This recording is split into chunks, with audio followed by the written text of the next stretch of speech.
आज हम देखेंगे कुछ नेशनल मूवमेंट्स जो इंडिया मॉडर्न हिस्ट्री में हुए थे। सबसे पहले इसमें द इंडियन नेशनल कांग्रेस।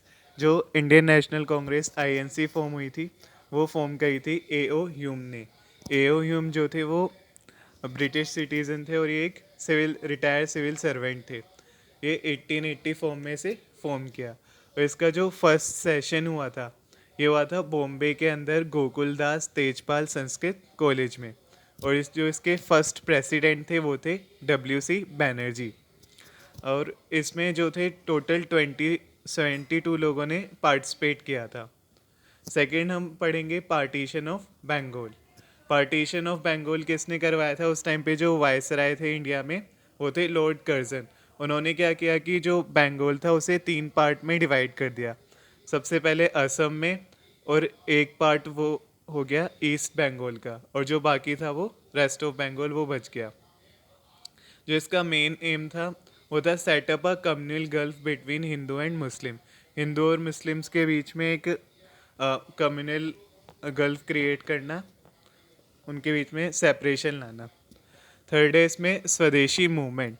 स्वदेशी मूवमेंट कब लाया गया था? जो पार्टीशन ऑफ बंगाल था उसके अगेंस्ट में लाया था कांग्रेस के द्वारा। जब 1905 में बनारस सेशन हो रहा था, इसमें जो प्रेसिडेंट थे वो थे GK गोखले। तो उस टाइम पे डिसाइड किया गया कि स्वदेशी मूवमेंट लाना चाहिए ब्रिटिशर्स के खिलाफ। और इसमें जो मेन रोल निभाया था वो था लाल बाल पाल ने और आशुतोष घोष ने। तो इसमें जो लाल बाल पाल थे वो कौन थे? लाल थे लाला लाजपत राय, और जो बाल थे वो थे Bal Gangadhar Tilak, and Pal was Bipin Chandra Pal. Fourth है इसमें स्वराज। स्वराज की डिमांड कब की गई थी? जब इसी का जो नेक्स्ट सेशन हुआ था स्वदेशी मूवमेंट के बाद वाला, INC का जो नेक्स्ट सेशन हुआ था 1906 में, उसमें स्वराज की मांग की गई। मतलब कि पूरी तरह से इंडिपेंडेंट स्टेट की मांग की गई इंडिया के लिए। और इस टाइम पे जो प्रेसिडेंट थे INC के वो थे दादा भाई नारोजी। नेक्स्ट क्या है? नेक्स्ट जो है वो है मुस्लिम लीग। वो कब सेटअप हुई थी? हुई थी दिसंबर 1906 में। इसको जो सेटअप किया था वो थे नवाब सलीमुल्लाह, और उनके साथ और भी कुछ लीडर्स थे जैसे कि आगा खान एंड मोहसिन उल मुल्क। और ये कहाँ पे सेटअप हुई थी? ढाका के अंदर। इन्होंने क्या किया? इन्होंने जो पार्टीशन हो रहा था बंगाल का उसे सपोर्ट किया, और जो INC ने स्वदेशी मूवमेंट किया था उसे उसका अपोज किया। इसके बाद नेक्स्ट है इसमें सूरत सेशन, जो कि 1907 में हुआ था। इसमें जो INC थी, मतलब कि जो कांग्रेस थी, वो 2 पार्ट में डिवाइड हो गई, एक एक्सट्रीमिस्ट में और एक मॉडरेटर्स में। तो एक्सट्रीमिस्ट को हम बोलते हैं गरम दल, और मॉडरेटर्स को बोलते हैं नरम दल। तो एक्सट्रीमिस्ट जो थी उसे लीड किसने किया था? लाल बाल पाल ने, जिनके बारे में अभी पढ़ा था हमने। और जो मॉडरेटर्स थे उनको लीड किया था GK गोखले ने। फिर इसके बाद है नेक्स्ट मोल्डेम इंटू रिफॉर्म्स। इसमें क्या हुआ कि जो ये 1909 में आया था, और इसमें जो सेपरेट इलेक्टोरेट था वो मुस्लिम्स को दिया गया। मुस्लिम के लिए अलग से वोटिंग होगी और वो सिर्फ मुस्लिम मेंबर्स को ही वोट कर सकते हैं। Rallying the Muslim and moderates to government side. मतलब ये गवर्नमेंट ने इसलिए किया था, मतलब ब्रिटिशर्स ने इसलिए किया था क्योंकि जो मॉडरेटर्स हैं और जो मुस्लिम हैं उन्हें वो अपनी साइड कर सके। इसके बाद है गदर पार्टी। तो गदर पार्टी के जो फॉर्म करी थी वो करी थी लाला हरदयाल, तारकनाथ दास एंड सोहन सिंह गोखले ने, और इसका हेडक्वार्टर था सैन फ्रांसिस्को के अंदर। 1916 में स्टार्ट किया गया था होम रूल मूवमेंट। इसे स्टार्ट किया था बाल गंगाधर तिलक ने पुणे में अप्रैल 1916 में, और सितंबर 1960 में मद्रास में स्टार्ट किया था एनी बेसेंट ने। जो होम रूल मूवमेंट का जो मेन एम था वो था कि हम अपनी सेल्फ गवर्नमेंट बना सके ब्रिटिश एम्पायर के अंडर में। फिर इसके बाद नेक्स्ट आया लखनऊ पैक्ट। ये भी इसी ईयर में हुआ था।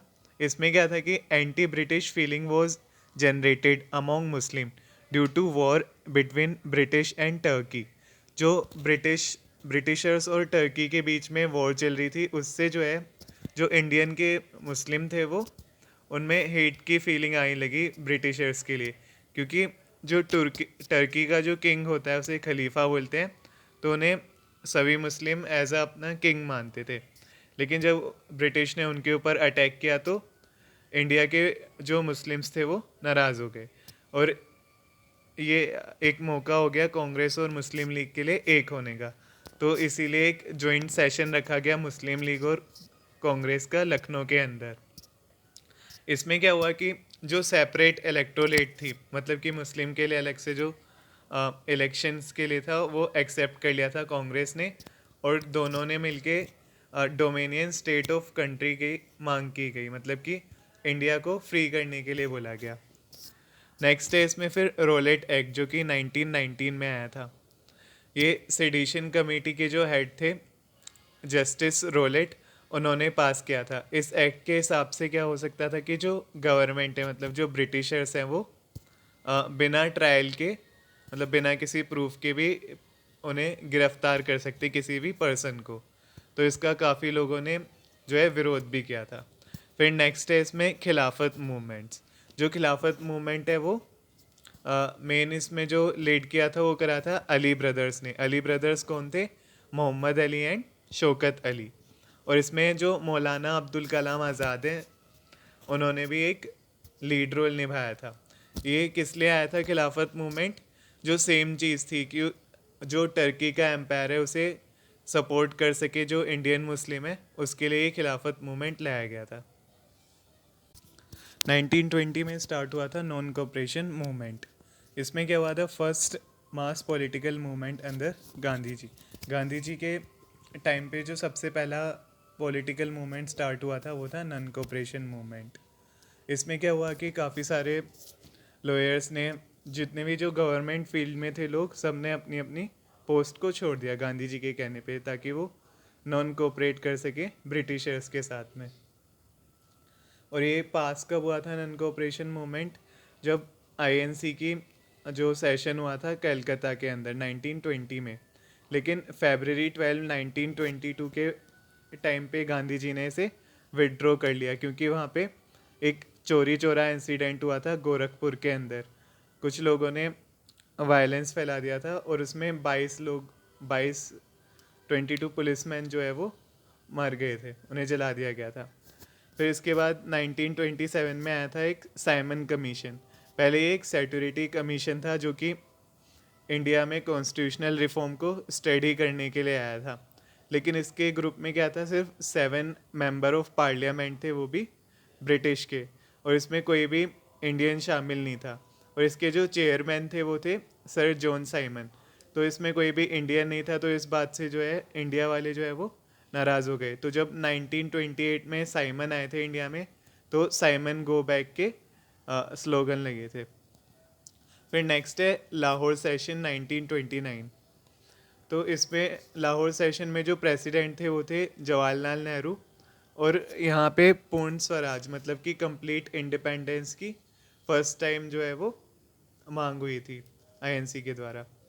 फिर कुछ टाइम बाद ही, मतलब कि after 10 days on December 31 1929 a newly adopted tricolour flag was अनफ्लर्ड।